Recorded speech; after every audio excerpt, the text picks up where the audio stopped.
नमस्कार, आप देख रहे हैं आज तक। आपके साथ मैं हूं मीनाक्षी कटवाल। मुरथल में 21 फरवरी की रात को आखिर हुआ क्या?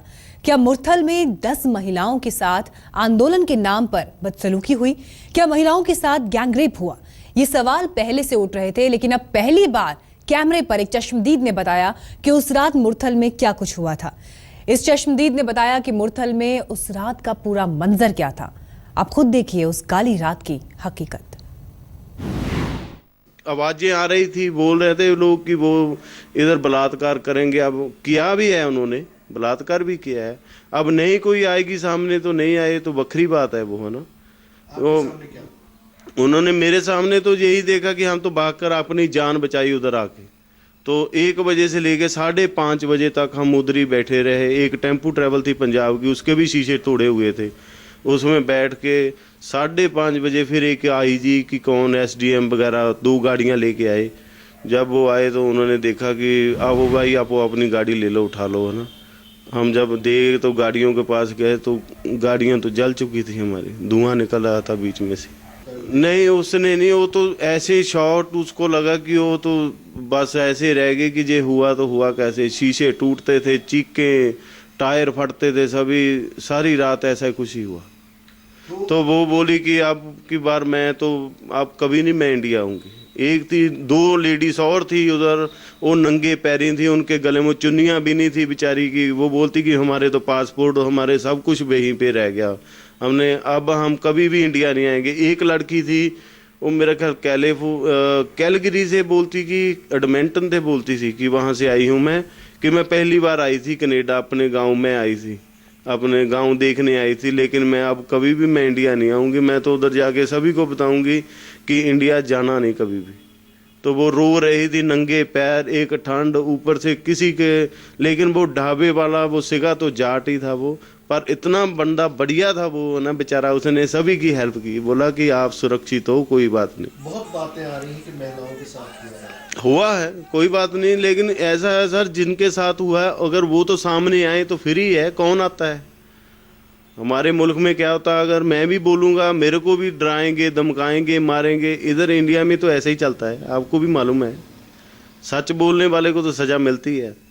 आपने कुछ देखा है? नहीं मैंने देखा नहीं, मैंने तो सिर्फ भागते लोग देखे हैं या चीख चिहाड़ा अपनी। फिर तो उधर तो अपनी अपनी जान की पड़ी थी। जब मेरे मगर भागे वो पत्थर मारे, मैं छोटी सी बेटी जब उठा के लाया उसको, तो मैं तो सिर्फ वही था कि ये हुआ तो हुआ क्या है।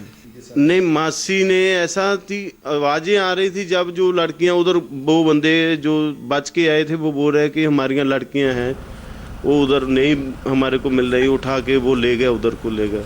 तो मासी बोलती थी जो लेके गए को ऐसे तो लेके नहीं गए हैं, उनके साथ रेप हुए हैं, सब कुछ हुआ है, लेकिन कोई बोलने को तैयार नहीं, डर के मारे तैयार नहीं, ये नहीं पता क्या बात है। लेकिन मासी तो रो रो के बोल रही थी। वो आई थी अपने बुजुर्ग, उसके माँ बाप हैं, उसको देखने आती है उधर से, कैलिफोर्निया में है वो, बस चलाती है स्कूल की।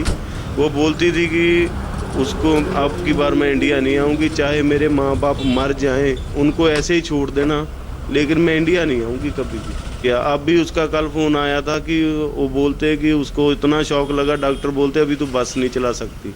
वो बोलती मेरे को ऐसी चीखों की आवाज़ें, शीशे टूटते, सभी कुछ कहती मेरे को ऐसे कान में पड़ते। 1-1:30 बजे से लेके 5 बजे तक उन्हें पूरा गुंडा नाच किया जो किया था, जो 84 वाला कांड था वो ही था। तो 12 बजे पुलिस ने उधर से जाम खोला कि बोले कि रास्ता साफ हो गया, आप लोग जा सकते हैं जिन्होंने जाना है। तो हम लोग करीब 100-150 गाड़ी होगी जो हम गए। जब सुखदेव ढाबे के पास गए तो उधर काफ़ी अंधेरा था, एक साइड चलती थी, दूसरी साइड नहीं थी चली रोड की। तो जब सुखदेव ढाबे के पास थोड़ा आगे गए तो आगे से उन्होंने हजूम ने हल्ला बोल दिया, तो लोग वापस भागने लगे अपनी गाड़ियां छोड़ के कि भागो भागो, अपनी जान बचाओ। हम भी गाड़ी छोड़ी, हम मासी को बोला, मैं कहा मासी भागो उठो। उन्होंने जाते जाते अपना हैंड बैग उठा लिया, उसमें उसका पासपोर्ट था, टिकट था, तो बाकी जो उसका सामान था वो डिग्गी में पड़ा था, टैची टूची जो भी था। हम उधर से भागे, जो भागता जा रहा है पीछे को जा रहा है, जो नीचे गिर पड़ा उसके ऊपर से सभी जा रहे हैं। तो पूरा उन्होंने गाड़ियां तोड़ फोड़ कर दी। हम तो मेरा भी फ़ोन रह गया था बीच में, मैं फिर वापस भाग के आया फ़ोन उठाने के लिए।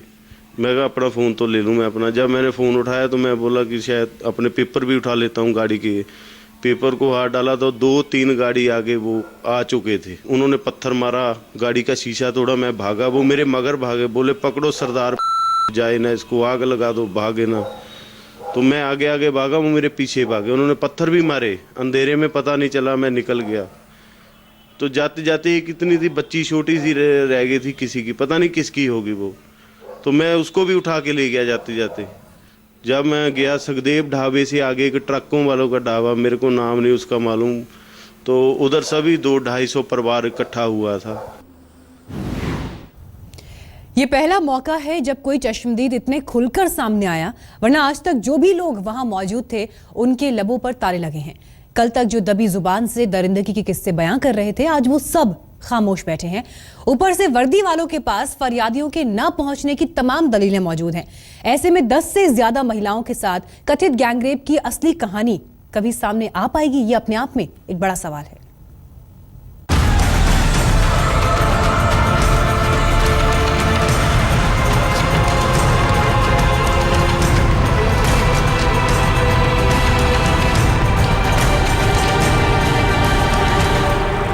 कहते हैं जुर्म की दुनिया में कई बार सुराग जो कुछ बयान कर जाते हैं, खुद अपनी आंखों से सब कुछ देखने वाला चश्मदीद भी वो सब बयान नहीं कर सकता। हरियाणा के मूर्थल में नेशनल हाईवे नंबर 1 के किनारे बिखरे पड़े इन सुरागों की कहानी कुछ वैसी ही लगती है। सड़क के किनारे बिखरे इन लेडीज अंडरगारमेंट्स से लेकर जली हुई गाड़ियों तक को देखते ही पहली नजर में ये शक पैदा होता है कि यहाँ महिलाओं के साथ रेप या गैंगरेप जैसी कोई वारदात जरूर हुई है, खासकर तब जब आपको ये पता हो कि ये जगह अब से कुछ रोज पहले तक आरक्षण के बहाने कोहराम मचा रहे गुंडों के कब्जे में थी। लेकिन सितम देखिए कि सब कुछ आंखों के सामने होते हुए भी यहाँ पुलिस को कुछ भी नजर नहीं आया, और तभी 4 दिनों का वक्त गुजरने के बावजूद पुलिस ने इस संदिग्ध गैंगरेप की शिकार महिलाओं की तलाश करना तो दूर, सड़क पर बिखरे इन कपड़ों को उठाकर उन्हें फॉरेंसिक जांच के लिए भिजवाने तक की जरूरत नहीं समझी। वो तो जब पंजाब एंड हरियाणा हाईकोर्ट ने राज्य सरकार को फटकार लगाई और महिला आयोग से लेकर तमाम आला अधिकारी मौकाए वारदात के मुआयने के लिए पहुंचे, तब जाकर पुलिस ने इन कपड़ों को सुराग के तौर पर इकट्ठा किया और जांच के लिए भिजवाया। हालांकि गैंगरेप की तस्दीक न होने की बात कहने वाली पुलिस के पास यहाँ बिखरे कपड़ों को लेकर अपनी अलग ही दलील है। पुलिस का कहना है कि जाट आंदोलन के दौरान यहाँ गुंडों ने मुसाफिरों के साथ लूटपाट की थी। मुमकिन है कि इस लूटपाट के दौरान वहाँ किसी मुसाफिर का ब्रीफकेस टूटकर गिर गया, जिससे ये कपड़े बिखर गए। पुलिस का यहाँ तक कहना है कि अगर लड़कियों के साथ यहाँ गुंडों ने गैंगरेप किया होता तो कोई ना कोई शिकायत लेकर उनके पास जरूर पहुंचता। बल्कि पुलिस तो ये भी कह रही है कि उन्हें न तो ऐसी किसी वारदात का कोई चश्मदीद मिला और न ही अब तक की जांच में आसपास के ढाबों या दुकानों में लगे सीसीटीवी कैमरों में ऐसी किसी वारदात की तस्वीरें मिली। फुटेज हमने ले ली है, चेक कर रहे हैं। अब तक जो चेक हुआ है वो लोग उसमें भागते हुए नजर आ रहे हैं, शेल्टर लेते हुए नजर आ रहे हैं, लेकिन कोई दुष्कर्म वाली बात उसमें सामने कोई नज़र नहीं आ रही कि किसी महिला के कपड़े फटे हों या कोई ये बता रही हो कि मेरे साथ ये हो गया है, वो सामने नहीं आया है। लोग भागते हुए शेल्टर लेते हुए जरूर नजर आ रहे हैं। लेकिन तर्क की कसौटी पर पुलिस का ये इनकार फिलहाल कमजोर नजर आता है। सवाल ये है कि अगर वहां कपड़े किसी के साथ हुई लूटपाट के दौरान ही गिरे तो सिर्फ महिलाओं के कपड़े और अंडरगारमेंट्स ही क्यों मिले? ऐसी सूरत में वहां अंडरगारमेंट्स के अलावा दूसरी चीजें भी पड़ी होनी चाहिए थी। इतना ही नहीं, मौके पर पड़े लेडीज गारमेंट्स भी फटे हुए हालत में मिले, जो आमतौर पर किसी के साथ ज्यादती के दौरान ही हो सकते हैं। अखबार में छपी रिपोर्ट्स के मुताबिक तो नग्न हालत में कुछ महिलाएं पास के ढाबे में मदद मांगने के लिए भी पहुंची थी। वो ये भी चाहते हैं कि कोई कंप्लेनेंट सामने आ जाए जिससे कि पूरी बात का पता चल सके और फिर पुलिसिया कार्रवाई इस डायरेक्शन में हो सके। आरोप तो यहां तक है कि पुलिस ने ही शिकायत के लिए आई महिलाओं को लोकलाज और कानूनी पेचीदगियों का डर दिखाकर थाने से चलता कर दिया था, जबकि पुलिस खुद भी ये मानती है कि अब तक तमाम सीसीटीवी फुटेज की जांच पूरी नहीं हुई है। जाहिर है। चलिए फिलहाल हम यहाँ रुक रहे हैं एक ब्रेक के लिए, लेकिन ब्रेक के बाद आपको दिखाएंगे एक और चश्मदीद।